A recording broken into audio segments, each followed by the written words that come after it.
Hey everybody, Charlie Wilson here, aka Sinister Charlie. Welcome back. I don't know what the hell that was. Anyway, yeah, we got some Max0r, which I haven't taken a look at in a long time. Mainly because a lot of the videos are video games I've never played, or I know absolutely nothing about, so I wouldn't really get the context or anything. But yeah, I was like, well, Cyberpunk 2077. I've seen the anime. I know it's not really like the anime, but yeah, I know the story behind it. I've seen Internet Historian and stuff. So, or no, that was for Fallout. Never mind. I don't know what the hell I was talking about. Yeah. All right, let's go ahead and like it. Yeah, but Max0r, I keep saying I'm gonna come back to his videos, but yeah. Anyway, whatever. I don't know what the hell I'm talking about. I'm just rambling again. All right, let's get into it. You're a flashing light.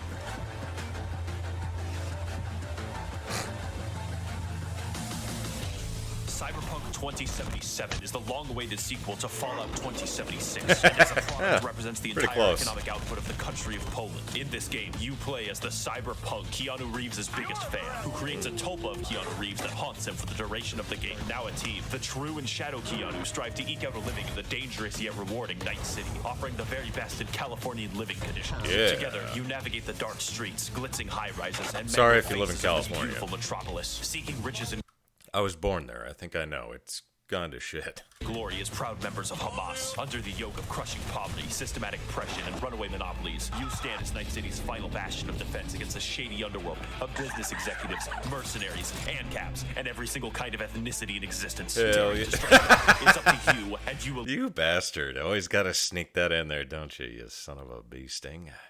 You flippin' floop. And it's Night City's final bastion of defense against the shady underworld of business executives, mercenaries, ANCAPs, and every single kind of ethnicity in existence. Of course. I keep forgetting her name, but he's obsessed with her. It's hilarious. Daring to Sorry. strike back. It's up to you, and you alone, and you and Keanu Reeves, to navigate this scary Who world would get together obsessed yourself, over and to get to the bottom. Hollow Who the Live one is where, girls? on top of the sixth and near whatever, and build this city on rock and roll. But to understand Cyberpunk 2077, you must understand the world of Night City. Night City is a dangerous place where the internet no longer exists due to nuclear viruses, forcing people to stand up and socialize for entertainment. This has far-reaching consequences on society and has resulted in a decadent morass where the poor are forced to rob you for fun. Crime is at an all-time high, advertisements are in the water, and on top of that, everybody is a cyborg with the equivalent speed of a fucking xenomorph. As a result, the city is populated by a series of stereotypical gangs that you can't join or have quests with. Come on, Oh. guys, even Todd got this right. These consist of the animals who are buff B-rated broskies who could break my bitch of a back without busting a fucking breath. Maelstromers who are Adeptus Mechanicus. Moxes who are ethical cock destroyers and suited up union prostitutes in charge of worker co-op strip clubs. The Voodoo Boys who But by the way, before we go on, I don't know when this was made, but I assume it was when it was. I haven't played it. I've never played it, but I hear there's some patches or something. Maybe I don't know that make it better. But I heard it was garbage. are pissed off radical Haitian separatists dedicated to the destruction of the white Like man. Israelites, Tiger Claws, who are the doggy. bargain bin Yakuza. Valentinos, a generic Hispanic gang who, according to the wiki, have no goals other than seducing women. The 6th Street gang, who are just groypers. And finally, the Scabs, who are Slavic vaporwave enthusiasts that specialize in kidnapping and harvesting your organs. It therefore really disappoints me when I figured out that I could only interact with these gangs about 3 times each. Their primary purpose is to be repeatedly fucked with without any consequence. I am simply fucking surprised that not even a basic faction system exists. I once did a favor for a corporate agent in the main quest, and the far-reaching consequences of my decision was that I had sex with her. That's it. cool. Speaking of corporations, Night City is a place where corporations have run completely amok and are involved in every single level of government through lobbying, which isn't corruption because it has a different name, guys. In the world of Cyberpunk, That's too real, billionaires man. are free to coup as many Bolivian governments as they please. That lithium isn't going to mine itself. Exploit convict slave labor to make hand soap, make Taiwanese labor laws worse, engage in literal wars, and also mind control the mayor. That's a quest. All hospitals and ambulances are privatized, and you can pay for the deluxe package to arm your paramedics. You paid to go to that hospital, and goddammit, you're gonna fucking get there. Ultimately, the lore and setting of Cyberpunk 2077 is the best aspect of the game by far. You can tell guess it is kind of like the anime, crevice of the city that a poor Polish femboy slave spent hours modeling every goddamn recycle bin until his hands bled. The game really sells you on the feeling of being in a crack den and buying Xanax wrapped in a cassette tape and stapled onto a guy's face. Even the most basic side quest areas make Dark Souls 2 look like it's designed by ants. When someone tells me this game took 8 years to develop, this is why I believe them. The game runs especially well if you have a computer designed to fight God and nothing else. But as controversial as this game's performance is, it can be universally agreed that the music fucking slaps. This game is jam-packed with the most goddamn amazing copyright-free music I have ever seen.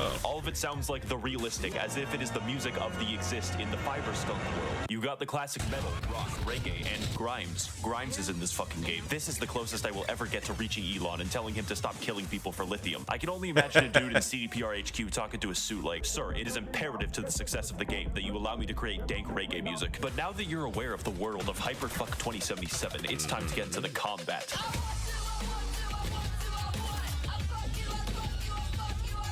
When you first play the game, music is good. Mechanics won't seem that complex, and every enemy is kind of a bullet sponge. This will persist until you unlock the gigantic mantis blades that protrude from your arms and fly 15 feet forward into most enemies like a xenomorph. This is the only goddamn RPG besides Skyrim where melee isn't just viable, it's fucking optimal. I didn't even try to hack or do stealth after I figured this out. Ultimately, the game isn't afraid to let you break it in terms of damage numbers and lets you experiment with maybe 2 or 3 different main specializations on top of the basic shooter gameplay. If you stick to a basic rifle and try to do something like aim at enemies like a fucking idiot, you're gonna have a bad time. So what I recommend is stacking crit damage over several orders of magnitude with a revolver and insta-killing every single enemy you see. Any shooter that encourages you to be mobile in a fight is more fun than sitting in a corner and plinking, and Cyberpunk gives a lot of incentives to move. Cyberpunk is also a game where you not only modify skills in a tree, but metal in a body, such as passive bonuses that I don't care about, and the goddamn gorilla arms. Do I need to say more? You can return to monkey. Although, when it comes to all these different weapons and specializations, it seems that there isn't much variety in how you specialize. Whatever happened to Skyrim giving an entire skill tree dedicated to just being a werewolf? Tech pistol, smart pistol, stupid pistols, revolvers, burst fire? Have bonuses for all of them or none of them. The combat is fun, but there isn't that much to it, which is why it reminds me of Borderlands. There's also the driving gameplay, and it feels like ice skating on a pool of frozen lubricant and dozens of ropes are in the way. Cars have the stopping distance of several fucking city blocks and want to drift for literally every turn. It is faster in this game to delete your save file and create a new one if you want to travel back to your fucking house. This is because Night City ran out of rubber in the year 2040 and have subsequently been making tires out of the increasingly rotted corpse of the Michelin Man. Alright. When it comes to the open It still kind of makes you want to play it, but I don't know if it's gotten any better, like I said. world or dynamic gameplay, I'm really glad that it didn't take the GTA 5 route where you play tennis once and then get fucking bored. Mr. Boss for the win here, and in this video, I'm going to be showing you guys a full-length tennis match. Instead, the game saturates itself with small, numerous side quests where 90% of the time you're paid to go somewhere, kill everyone, and then leave with no nuance. The side quests are the dynamic gameplay. This isn't a game where you go hunting. My biggest issue with the entire game thus far is that the side quests are either William Shakespeare fucking masterpieces, or they have micro-stories that are summarized in 2 sentences. Let's walk through a side quest. You go to drive a weird guy somewhere. He gets out of the car, goes to the store. Oh no, he actually robbed the store. Then you kill everyone. Congrats, the quest is over. No further development. Fuck you. I would trade 8 of these fucking quests to get a decent one. It's like you're playing a weird mixture between Fallout New Vegas and a Ubisoft game. The Witcher 3 had something similar, but in The Witcher 3, I was actually surprised sometimes. Let's look at the better half of this. There are side quests that are fucking 8 missions long. You learn the entire backstory for an ensemble of enterprising actors and then crucify them on live television. I can't stress enough how actually godlike the writing for these quests That's are. pretty metal, bro. Decide to write words. An impressive cop.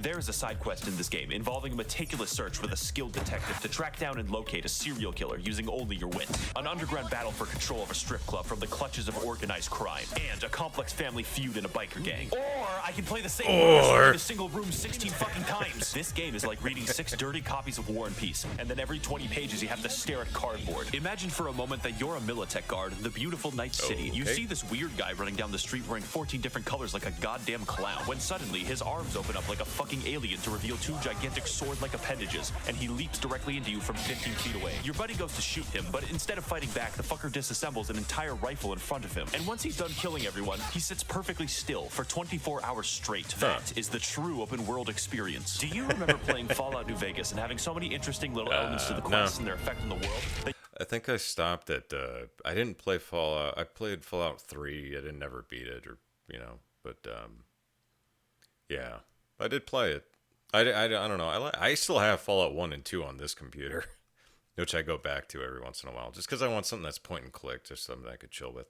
Anyway, enough about my video games. That you never had to find the fun. Well, most of Crying Trunk's quests have me going, oh yeah, this is a video game. I never felt like these quests improved my relationship with Freeside or helped the NCR. They were just there to waste my time. In fact, let's stop comparing things to Fallout New Vegas forever, since it's the perfect game. Don't let Todd hear about this conversation. That aside, there are a good 30 to 40 hours of meaningful content in this game. You don't have to do all the gigs, unless you're reviewing the game. Then you might just have to. Night City also suffers from an issue where all the police are in a state of quantum superposition where they are both far away and nearby at all times. Meaning, if a citizen were to commit a crime, the cops would simply quantum tunnel directly outside their cone of vision. This is because the aforementioned Michelin droughts of 2040 caused the police to give up driving entirely. There is no driving AI in the game. Nobody can drive, not even you. This is why the cops teleport, because they can't actually drive to the scene of crime, so the game pretends you don't notice, but you fucking notice. It just makes the world feel kind of dumb and not that reactive. It's not fun to commit crimes in Night fucking City. There aren't enough dynamic mechanics to make the world feel alive, which is fine, but the picosecond quests aren't filling the fucking gap, which is a shame because the world design almost does. I'm not going to forget about Little Japan's shitty alleyways filled with hollow prostitutes, Watson's red glow at night, the Badlands rotting windmills, or how in Pacifica they want me dead for killing that innocent girl in 2004. So when you're done with your first 40 hours of epic adventures, daring escapes, and thrilling car chases, the game doesn't seem to have enough to keep me playing. But let's rewind for a moment to talk about what makes those first 40 hours satisfying and fun. Does have really good music. Spoilers for the rest of the video. Okay. I'd save this part for last, in case you're a child or seeing this 10 years from now after close. World Takeover. In which case, like The Witcher 3, the main quest is actually not written by guerrillas. In the years following Skyrim's release, Polish scientists were able to extract and locate the hidden element known as being fucking subtle, and are mostly able to apply it to the world of Cyberpunk 2077. The game is willing to stop and give you quiet moments with the characters, as if they're written to be like people, and not the apes that live near Ubisoft Montreal. Speaking of characters, the main quest is primarily comprised of V, the world's last schizophrenic, and Keanu Reeves, who plays as himself. And even then, he's improperly cast. Are you still rolling? It's hard to see Keanu as a super badass through his overacting voice, but that's okay because the game does everything else in its power to make sure that you think he is badass, and it works. The sections where you play as Johnny are straight up power fantasies where you use Keanu's dashing looks to invoke the mythical female orgasm. The story of Cyberpunk is one where the true and shadow Keanu female orgasm, I don't know what that is. A slow web of corporate entanglement, gang warfare, and strip club participation, learn to love one another and grow as people, except only Johnny grows as a person. This is for the best because V can look like Peter Griffin, and goddammit, I want to roleplay as Peter fucking Griffin. The game also introduces villains that I love and can understand their fuck mentality. For most villains like Placide, you don't even think of them as villains, just people acting in their own interests, like Stalin. Cyberpunk is able to effectively frame its struggles as a story of survival, of personal interest against what is truly right, which is why I can sympathize with Johnny for causing 9/11. And though I don't agree, I can totally understand Saburo's decision to melt those orphans into useful paper. That got me motivated to stop him. The mentality of these people uniquely corresponds to the wider world, one where human life means nothing, and everyone is out for themselves, just like America. What I didn't appreciate is that through the game, the main quest gives you a false sense of urgency when there is none. Peter Griffin repeatedly suffers from schizophrenic episodes that cause his eyeballs to enter screensaver mode. Every single character in existence urges you to finish the story and save your life as fast as possible, but it will never matter until the plot decides that it matters. If you do all of the side quests, V is the equivalent of a sickly paper bag carrying a shotgun with 50 hydraulic toasters attached, and one of those toasters used to be a rock star before a geriatric Japanese man ate his soul. The game He's so obsessed with that Hololive You've killed thousands of people out the fucking hospital window, and it's jarring. Lastly, people are mad online that you can't continue after the main quest because they are wombats. And if you fuckers somehow convince CDPR to patch in a post-game, I will eat a cricket on camera. Is this game worth your money? Probably. Unless you have a PS4, in which case you've already been sent to the black pit of shale from which you will never return. I'd like to thank the monetary contributions of the oil barons and media conglomerates that fund my channel and keep it operational. If you would like to contribute your blood diamond money harvested from the recesses of African child labor, you can head to my Patreon to learn more. Thank you all for watching, and of course, death to Arasaka. Okay. That was great. That was good. I'm glad I finally came back to... Whoa, what the hell happened to my voice? Finally glad I came back to Max0r. Yeah. It's good. I had no real interest in playing Cyberpunk. I mean, it seems like these days when they come out with video games, they always promise you the moon and stuff, and you should just wait until they patch it. I don't know. Same thing happened with No Man's Sky. I hear it's good now, so whatever. All right. Thanks for watching. Please like and subscribe down below. And if you got any comments, any kind of suggestions for other videos, doesn't have to be like this. Can be something else. Yeah, put them in the comments. Or if you want to call me a douchebag, that's cool too. Okay. Bye.